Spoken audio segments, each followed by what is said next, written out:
Olá, sejam bem-vindos. Meu nome é Telvino Souza, professor de História da Rede. E estou aqui participando com vocês do canal Juazeiro Cidade Educadora, aula em rede. E o tema que eu vou trabalhar para os alunos destinado à quinta etapa da EJA vão ser esses daqui.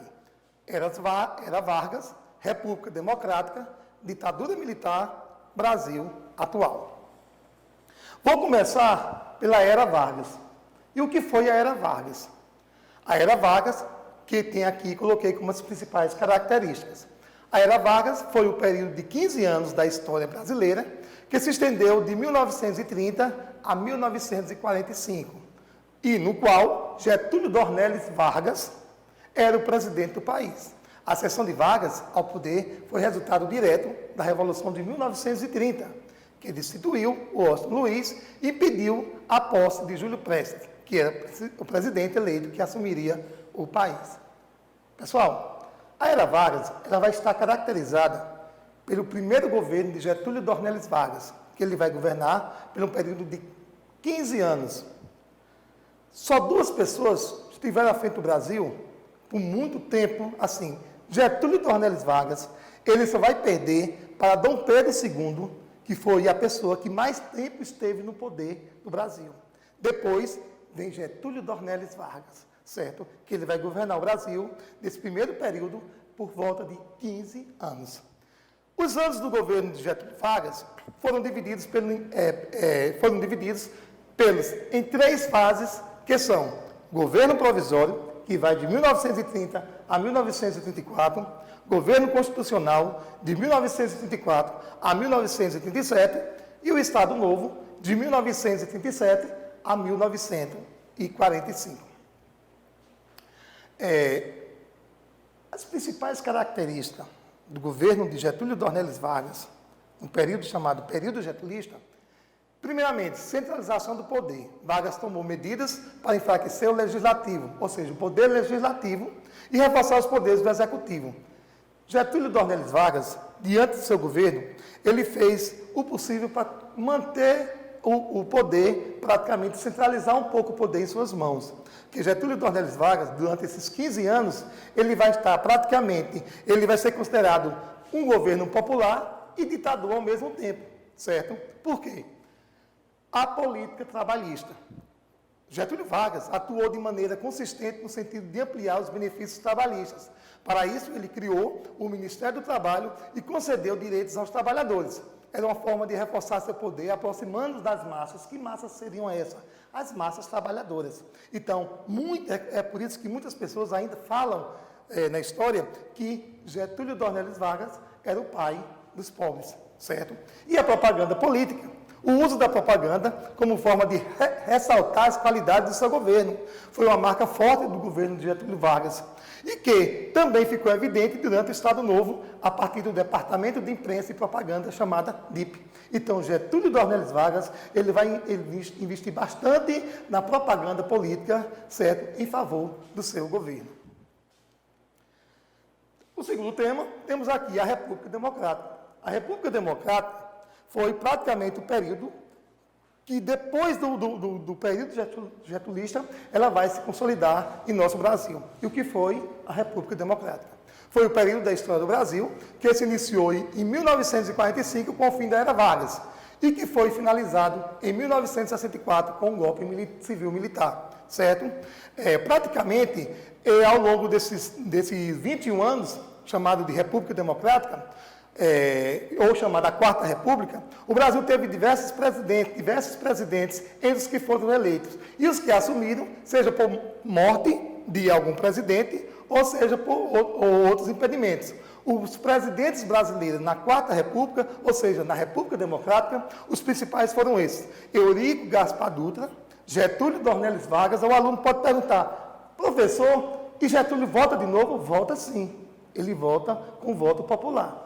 Depois do período getulista, de 15 anos, Getúlio Dornelles Vargas, ele volta de 51 a 54, que vai culminar com o suicídio dessa pessoa, Getúlio Vargas. Café Filho, Carlos Luiz, Nereu Ramos, Juscelino Kubitschek, Jânio Quadros, Ranieri e João Goulart.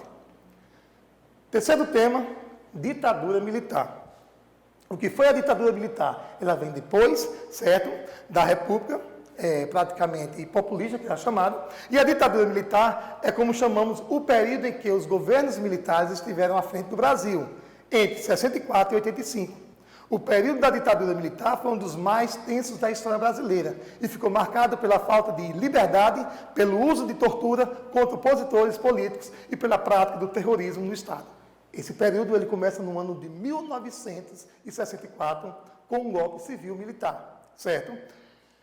Algumas características desse período tem aqui.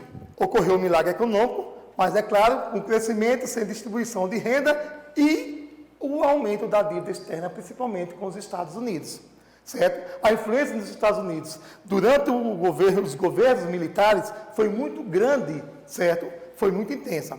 Protestos e passeatas. Por quem é feito esses protestos e passeatas? É claro, pelos opositores. Quem eram os opositores? Opositores políticos, também artistas, certo?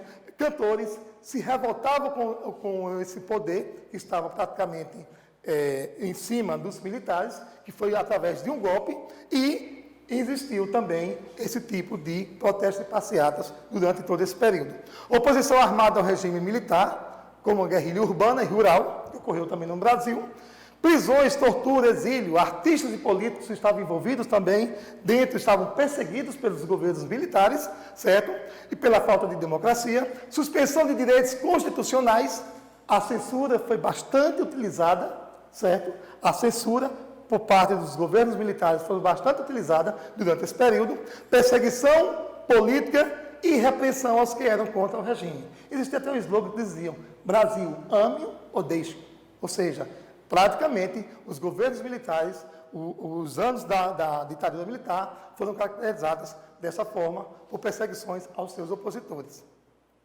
Principais governos militares temos aqui: Humberto Castelo Branco, foi o primeiro, depois Arthur Costa e Silva, depois foi governado em 1969 por uma junta militar, depois Emílio Médici, depois Ernesto Geisel e, por último, João Batista Figueiredo. E o último tema, eu vou trabalhar com vocês, estou explicando aqui para vocês, é o Brasil atual. E as características do Brasil atual. Após mais de 20 anos de ditadura militar, o Brasil passou por um processo de abertura política e reintegração das instituições democráticas, em um período chamado de redemocratização. Vale salientar que os governos civis que vieram após a ditadura tiveram que lidar com a desigualdade na sociedade, com o endividamento e inflação herdados pelo período anterior, ou seja, pelo período militar, certo?